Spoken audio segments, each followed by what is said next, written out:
Excuse my orange phosphorescent beanie. What is up, everybody? Hello, welcome back to my channel. So today is a bit of a different video, as you can kind of tell from the title.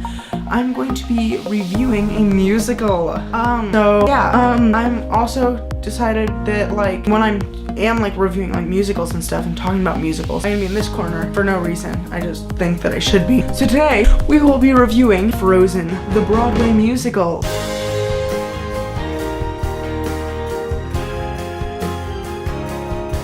So yeah, we're reviewing Frozen today. The only way I actually got tickets to this in the first place is my dad and I were in New York, and my dad was just looking at box office tickets, the last minute ones, and two people had backed out at the very last second for balcony seats. And yeah, so literally we got the tickets 30 minutes before the show. And yeah, so let's start off with talking about cast. So yeah, for the cast, it was within probably the first week or two of performances, which is so cool, and that was really cool to be, yeah. So yeah, we had a lot of the original cast. We had Casey Levy as Elsa, Patty Murin as Anna, John Riddle as Hans, Jelani Aladdin as Kristoff. I thought they were all fantastic. The younger girls, young Anna and Elsa, they were so good. Young Anna and Elsa actually had a way bigger part in the Broadway version than they did in the movie. In the movie, they were probably on for 10 to 15 minutes, I'm not exactly sure, but in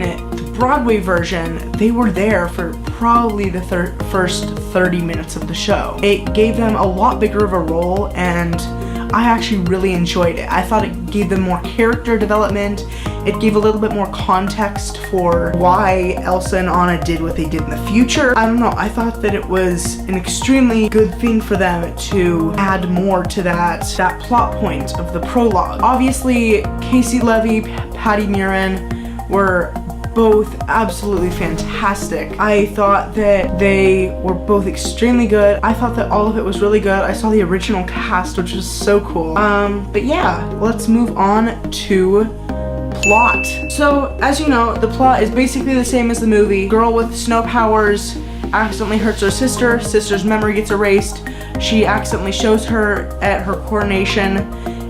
She goes out to the mountains and lives in an ice tower, and her sister has to rescue her while also fighting for true love. So it's basically the same thing. It gives a lot more character development to Hans. They sort of give him a bigger story at the beginning. They added the whole number, what do you know about love? It just gave him a bigger character in the entire thing. And I know that Hans was a massive character in the movie version, but he just had a lot more to do in the Broadway version. Again, as I already said, the whole plot point of the prologue was a lot more drawn out, and a lot more was added to the story, which I actually really liked, and I enjoyed that part of it. But that also meant that it was a lot longer than the movie, which is actually a really good thing, and I really enjoyed it. Which then brings us to the next point of songs. Now, songs, all the music, still written by the original composers, and I thought that it was amazing. They added so many new songs, it added so much to the character development, and I just thought that it was a really good choice of them to add a lot more to this story. And I feel like they did a lot more for the characters than in the movie. Now that I look back on the movie, I watched the movie a little bit ago, and although it's still a great movie, the Broadway version is just, this story was meant for Broadway. You can tell that once you see it, in that the movie is good, but the Broadway show is way better. All I'm trying to say is that it has way more songs, which were highly needed in my opinion, and I think that it was really great for them to add more to this and create a big show out of it. Which brings us to the next part, which is props / special effects / just how they did it. I thought that it was really cool the way that they used their special effects. As for young Anna and Elsa, the snow that Elsa created wasn't as much snow as it was glitter that she had in her hand, where she was sprinkling it. And they also had some stuff that would appear just blast out or whatever.